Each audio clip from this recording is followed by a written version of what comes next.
Hey guys, Chase with Axe Arms. Today I've got another B&T product overview for you. This gun that we're going to be discussing today is called the B&T Station 6.9. Right here in the box, it comes with the pistol, of course, 1911 mag in 9mm. This is the 9mm version, and the suppressor, of course.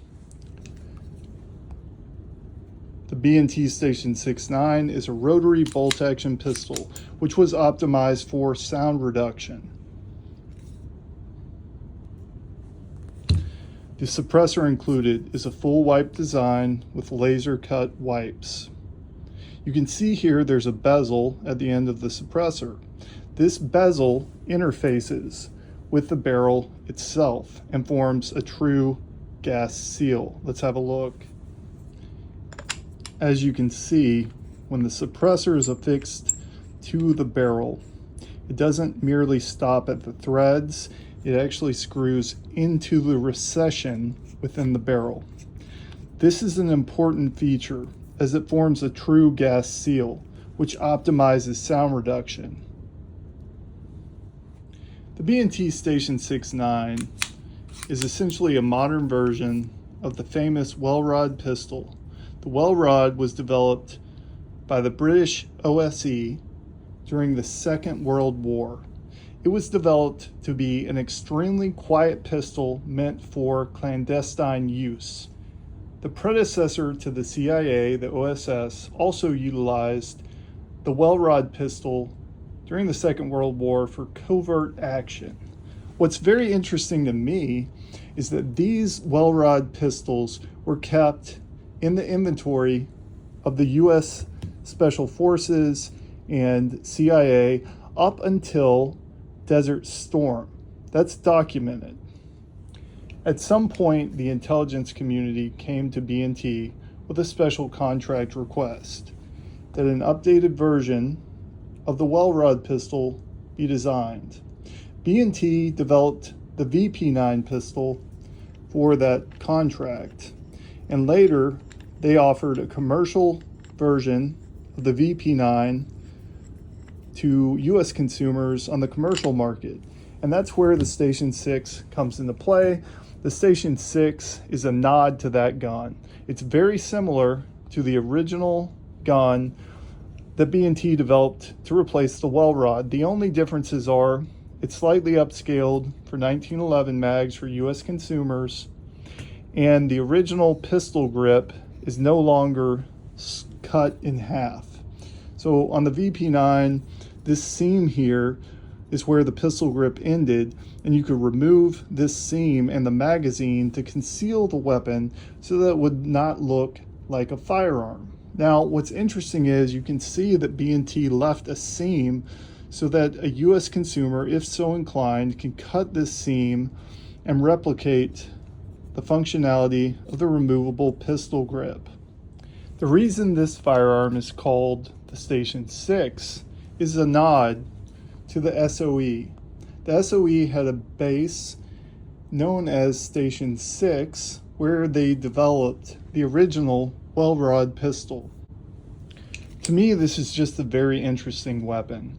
Knowing that it was developed for use for the intelligence community is intriguing, and from a collector's standpoint, it just makes it a really cool piece to add to your collection. Obviously, it's extremely quiet with the rotary bolt action, the sealed wiped suppressor, and the sealed base of the suppressor. All of those factors give this pistol properties, making it ideal for sound suppression. The interesting thing to me is that there's still a real-world application for a modern well rod. As I said, the VP9 was used by the intelligence community, and as I understand, it is still in their arsenals up until today. Obviously, the applications would be wet work type assignments, although those are not officially condoned under current US CIA policy.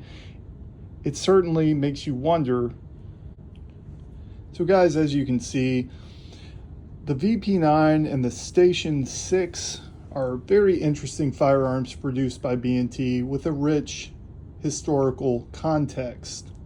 I think they are an excellent addition to any firearm collector's arsenal, and I personally love the history behind the gun.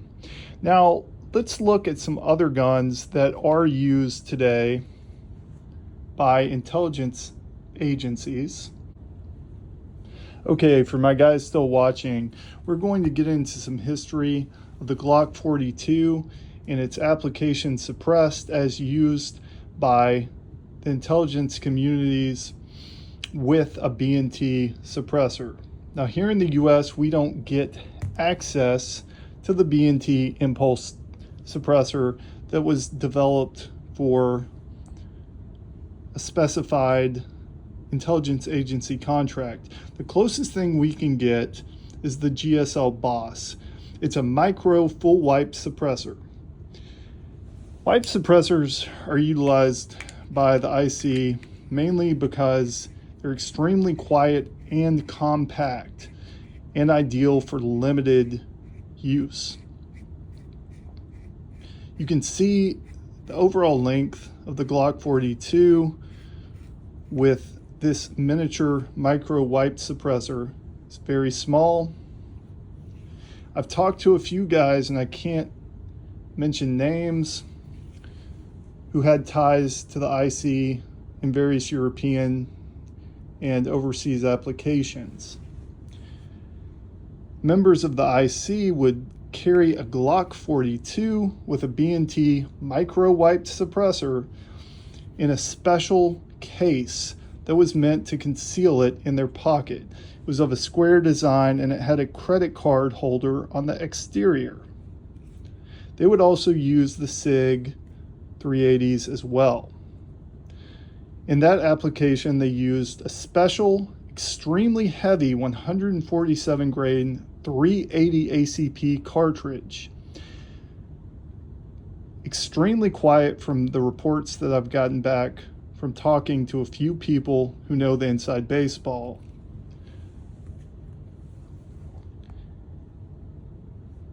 I hope that B&T will offer their micro B&T wiped suppressor that was developed for the Glock 42 and the SIG P938 for an IC contract here in the US at some point. But as I said, we have the GSL Boss, which is a limited run suppressor.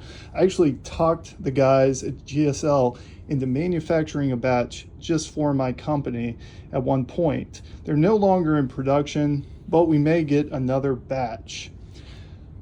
I love collecting things that were used by the IC. To me, that's just a very interesting thing as a gun collector and a fan of history. Anyway, guys, I hope you enjoyed the video. If you don't have a VP9, I would recommend one. It's definitely a collector's novelty. It's not the most practical gun, but it's fun.